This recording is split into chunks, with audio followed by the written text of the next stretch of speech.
Hey gang, I am back here with Hellboy, which is the Shindaiowa 757. So I got some stuff going on here. Woo! What is that? What is it? What is it?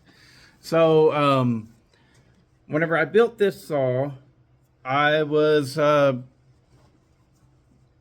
trying different things, and what I did was, this is a cylinder. It's a new cylinder. This is not what came off here. The lower transfers there, I cut them out. I cut this skirt off right there completely. And I cut the case open. And well, I mean, the case was already open, but I widened it up further. You see those little holes there, all right, for the lower transfers, right?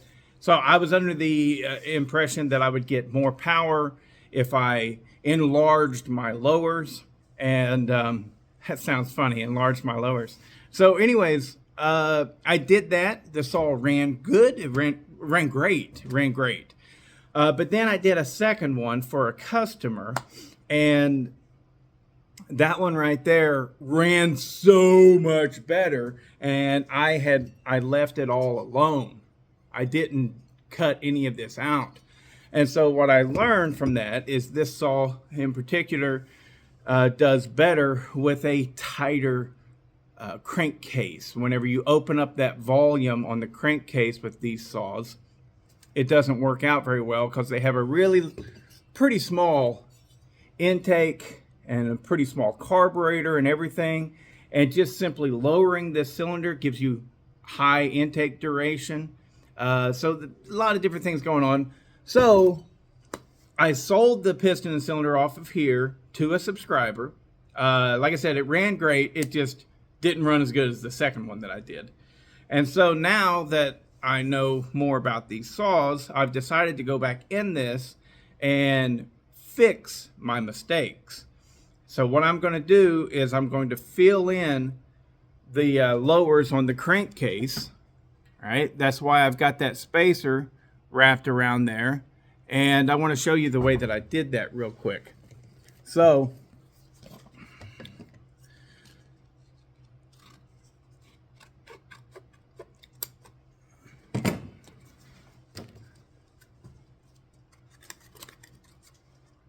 we're going to show you.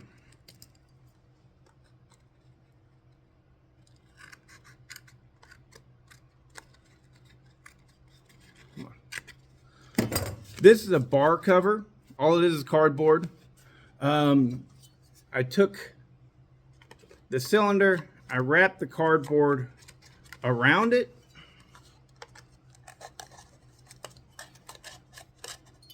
I zip tied it in place, and then I taped it all up, removed the zip. Actually, no, the zip tie is still on there, but I taped it all up around the outside.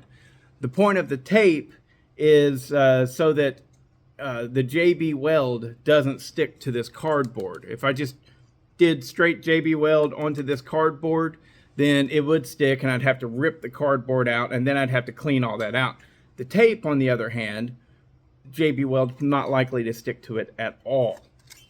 So now this right here would go down in and cover up those cutouts. It would. However, fuel and air can still get underneath that. So whenever you're filling up your crankcase with fresh air and fuel charge, it still can get into those little holes. And so I'm wanting to permanently get rid of those holes and the lower transfers in your crankcase. I want the crankcase to be as tight as I can possibly get it. And so, JB Weld to the rescue. So by using the tape on the outside of the cardboard, the JB Weld's not going to stick to that. So after the JB Weld dries, I should be able to just lift that up and out of place. The other thing that I did that's going to be really important here is I found a ring that would work to support that cardboard, pushing it out. All right. Now that ring could be a little bit bigger than it is, but this is what I have. This is what I fit in there. I don't remember exactly what it was off of, but it's holding that cardboard out pretty well. And so now the only thing that I got to do, because the JB Weld is very liquid. Ooh, where's... Uh-oh.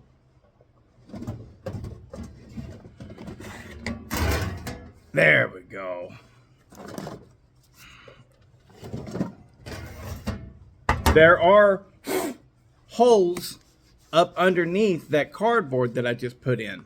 So in order to keep it from going underneath that cardboard, flowing underneath the cardboard, I'm going to take Play-Doh and shove it down in there. And hopefully that's going to create a nice seal, and it won't allow the JB Weld to flow under the cardboard and out into my crankcase.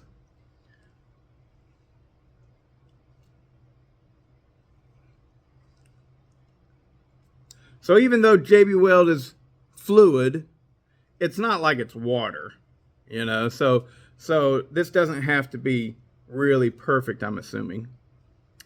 But there you have it.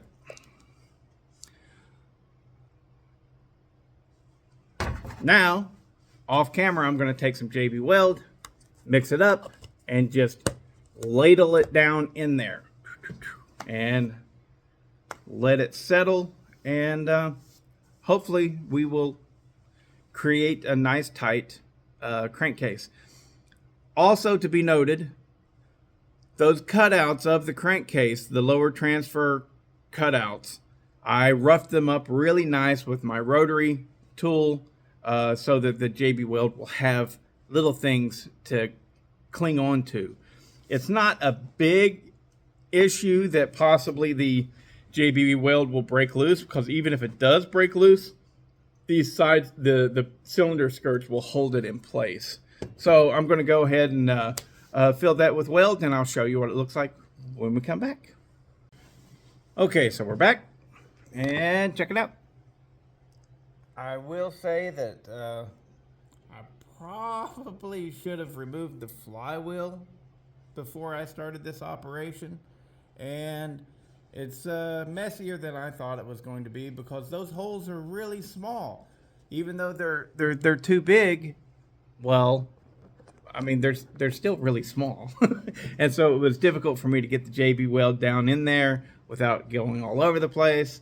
But yeah, we will let that sit up and dry, and then whenever it's all dry, tomorrow we'll go in and we'll cut out the excess, take the Play-Doh out, take the cardboard out and all this stuff, and then we'll have to, you know, probably cut most of it down. Once I get it broken out and everything, I'll probably cut down most of the JB Weld by hand with some sandpaper or maybe a file, and then see what we got. You know, got a little bit of JB Weld on the flywheel here. It's easier to get it off for me right now while it's wet than to wait till it's dry. So that's what I'm doing. So yeah, so we'll come back to this tomorrow and see how she looks. Okay guys, so it is the next day and I have cleaned it up. Check it out. Got everything out of there. I had to look at it. It's kind of bumpy, but that's fine, you know. Now before, let me get something to point with. Before, these cutouts stopped like right there, right? And I took a little bit off in the front as well, but they were still there. They were still active and current. So anyways, but I filled it all in. I very carefully got the bulk of the stuff that was sticking up off with this, and then I did the rest with hand files and sandpaper, and it's going to work good. We have sealed off our crankcase cutouts, transfer cutouts because they were useless.